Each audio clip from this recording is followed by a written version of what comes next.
There's only one solution to keep our country great. A new tradition. Participate today, and nothing will make you prouder than when your boy looks up at you and says, "Dad, I want to purge too."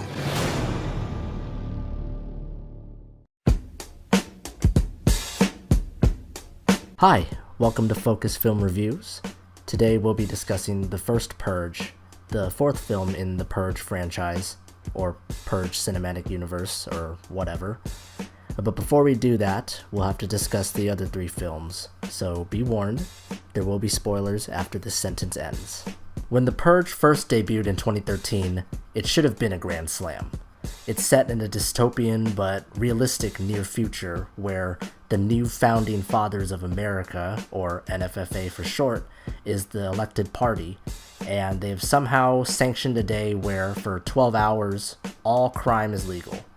The scariest part is that society somehow embraced it, the subtext being that anyone you encounter may secretly be harboring violent tendencies or psychopathic urges and would have the opportunity now to unleash their true selves.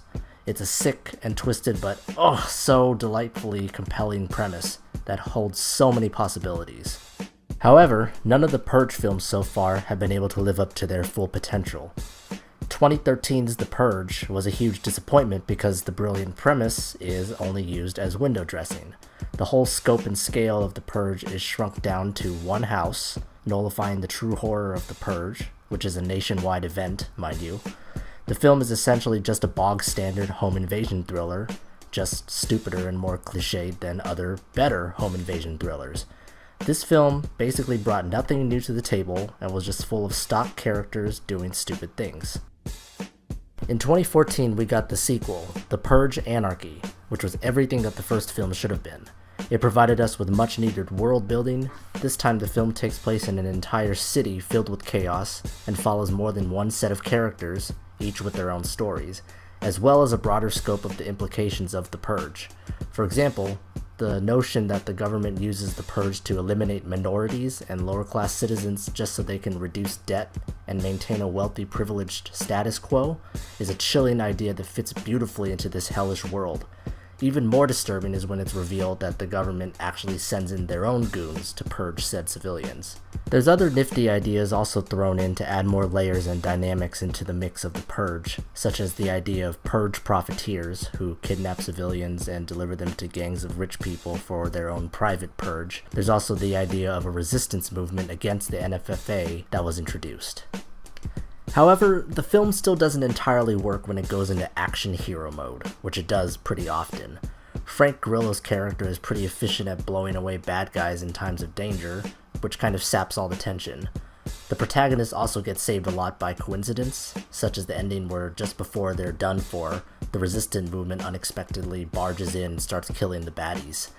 I mean, at least there's fewer dumb characters doing dumb things than in the first film, but come on. In 2016, we got The Purge Election Year, which was a really messy and shallow affair. It hit a lot of the same beats that Anarchy did, but the world building and the script were just a lot sloppier, and a lot of the events that transpired throughout the film were just simply ridiculous. The plot this time was that Senator Charlie Roan, an independent running for president, was getting really close to winning the election and ending the NFFA's evil reign, as well as the Purge. Apparently, the nation finally figured out that the NFFA was a bunch of homicidal maniacs and that the Purge was a terrible idea. So, the NFFA obviously doesn't like this, and they decided to send in goons to kill her during Purge night.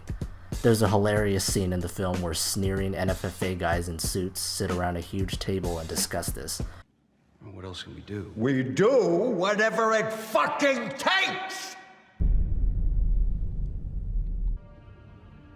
It's time to do something about all these cocksuckers like that rat bishop and the cunt senator trying to dismantle everything we've built. We are going to use this year's purge to do some spring cleaning, gentlemen. However, Frank Grillo is her head of security, and since we know he's good at killing the bad guys, she's in pretty good hands.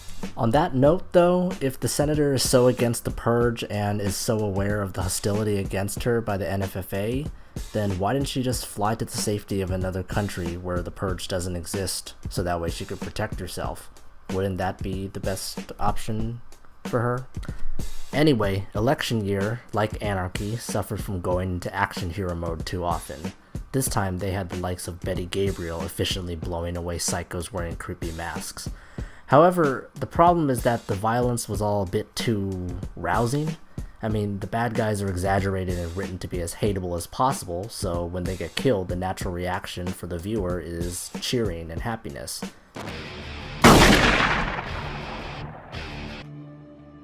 Pequeña Muerte is back, bitches. But this is the Purge, right? Isn't the Purge supposed to be a repulsive event? So wouldn't it be more effective if the depiction of violence in the film was repulsive to the viewer as well? The film also wastes good ideas or clumsily executes them, such as the idea of murder tourists, who are basically foreigners who fly in to participate in the Purge. However, in the scene where the murder tourists are about to kill the senator and Frank Grillo, they do the whole villain talks too long thing, which causes them to get killed, and it sucks all the tension away from the scene. We love you, America. America is the greatest country in the world.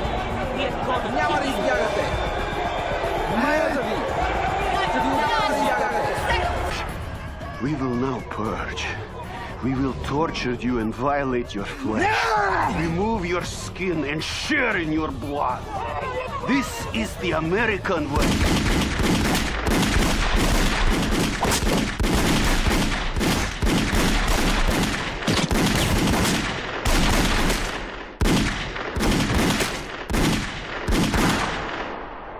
Like, why bother having them in the film if they're all going to either die in 10 seconds, or if you're not going to provide any insightful commentary? And that's just how a lot of the ideas are in these Purge films. They're just that. Ideas. The full potential of these ideas is never explored in a deep, meaningful, insightful way, even after 3 whole films. So that finally brings us to the First Purge. No, not the First Purge. The First Purge. This film turns out to be a prequel, exploring what happened during the First Purge. No, not the First Purge.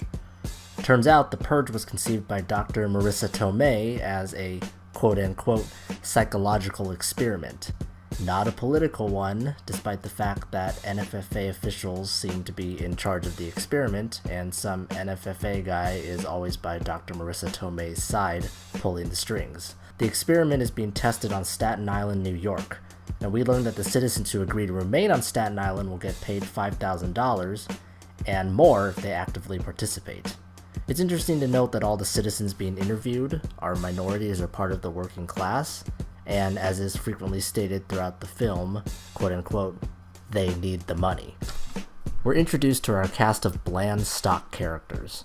We meet Naya, who is a fierce but super good-natured young lady, and every single one of her scenes just serves to remind us of how she is a super good-natured and fierce young lady. She protests the Purge, works hard to support herself and her brother Isaiah, etc., etc. Her brother Isaiah is also a good-natured kid, but he disapproves of their poor status and he wants to find a way out. He tries his hand at selling drugs on the street corner, but then he gets attacked by some raging psychotic weirdo named Skeletor, who we learn, quote-unquote, is angry at everyone and everything, and he's the kind of guy who can't wait to purge. Gee, it's almost like this was set up just to cause a violent conflict later in the film. Anyway, Isaiah also gets enticed by the $5,000 for being a purge participant. Gee, it's almost like this was just set up to cause a violent conflict later in the film. Then we meet Dimitri, a drug-dealing kingpin who is known and somehow beloved by everyone in the neighborhood, because he's a righteous and good-hearted drug dealer, I guess. And we know this because he doesn't support the Purge, which automatically makes him a good guy in our eyes. So on Purge night, he rallies his subordinates to protect their stash and their cash, but then when everything descends into chaos, he somehow rises up to become our action hero savior character. I already mentioned Dr. Marissa Tomei, who's been in far better films than this. What the hell is she doing here? She's literally in the film for like 5 minutes and barely does anything except stand around. She doesn't even seem to be fully awake. There's also some creepy, pasty-looking NFFA official guy who is the main bad guy and is obviously pulling the strings behind the experiment. And there's also the film's absolute worst character, Dolores. She's supposed to be some kind of comic relief character, but she delivers probably the worst, groan-inducing dialogue in the entire film, maybe any film.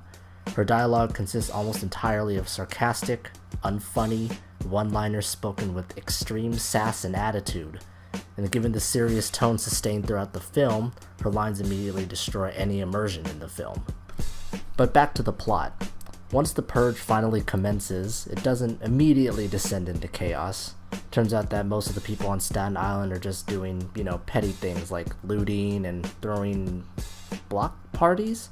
So NFFA guy gets mad because he's trying to push an evil political agenda.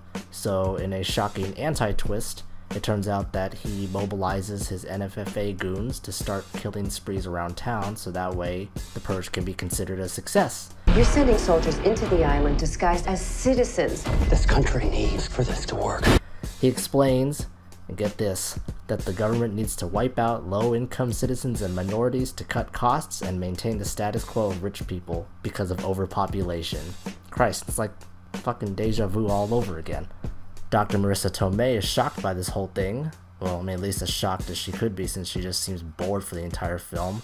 And she tries to protest, at which point NFFA guy has her murdered, so that way she can be out of the film and go collect her paycheck. What have I done? The second half of the film basically devolves into the same thing we've seen for 2 other films now. Our characters all end up outside of safety and wandering the streets. There's numerous random sightings of violent acts and a few close encounters with random crazies wearing creepy masks, as if we weren't desensitized to all that shit already from the other films. But all this stuff happens pretty early on, so there's no tension, because we already know the characters still need to be alive for the finale. Speaking of the masks, there's even an unfunny tongue-in-cheek gag where the news report in the film makes mention of how the Purge experiment started a trend of participants wearing creepy masks. That's seriously about as self-aware as this film gets. They also wasted the opportunity to make a statement on fear-mongering in the news. With the numerous shots of news footage, it would have been perfect, but they just use it for exposition. Probably the only actual truly chilling event in the film is where a church full of innocent civilians waiting out the purge gets massacred by a group of creepy, sneering white guys wearing white robes with cross emblems. It's not exactly subtle, but we don't actually see the massacre, and that somehow makes it even more unsettling. However, the whole scene gets ruined because it turns out that a mother and daughter character, who we were barely introduced to before, somehow escaped the massacre unharmed. How? Why? Would it not have been more gut-wrenching and poignant and thematically correct to have these 2 innocent, likable characters killed? Then we get to the big action finale with enough bloody money shots and bad guys killed to get the audience all pumped up and cheering, because the purge isn't supposed to be awful and repulsive at all. All of the good guys are holed up in their apartment. However, evil NFFA mercenaries roll up and we get to witness these soldiers clearing out floor after floor of innocent civilians. It would have been a horrifying and shocking scene had we not already seen it in Anarchy. The good guys also win due to sheer ridiculous coincidence. The NFFA mercs have the good guys completely cornered, but then the crazy, evil Skeletor guy just happens to show up and distracts them, and then Dimitri's able to blow everyone up with the bomb. And then we get the most cliched final lines in a movie ever. Someone says, "What do we do now?" And Dimitri says, "We fight." The end. That's it. What more do you want? So what exactly was the point of this film? It's a prequel, right? So it tells us the story about how the NFFA came into power and started up the Purge, but don't we know all this shit already? We have 3 other films that already go over all this. Speaking of which, as a film, it's not even good. It has incredibly flat dialogue, dull characters, uninspired scenes, and just ends up rehashing all the other ideas from the other Purge films. And the Dolores character, just someone edit her out of the Blu-ray release, please. So once again, the Purge franchise flopped. It did not live up to its full potential after 4 films. But we might have a great Purge-related thing coming up. For those who don't know, there's a Purge TV series in the works. I know what you're thinking. The previews are vague, but at least it doesn't seem to be set in a big city this time. Also, there's 10 episodes, so they should have ample time to be more ambitious and insightful about The Purge and its universe. So here's hoping that it'll live up to expectations. Thanks for watching.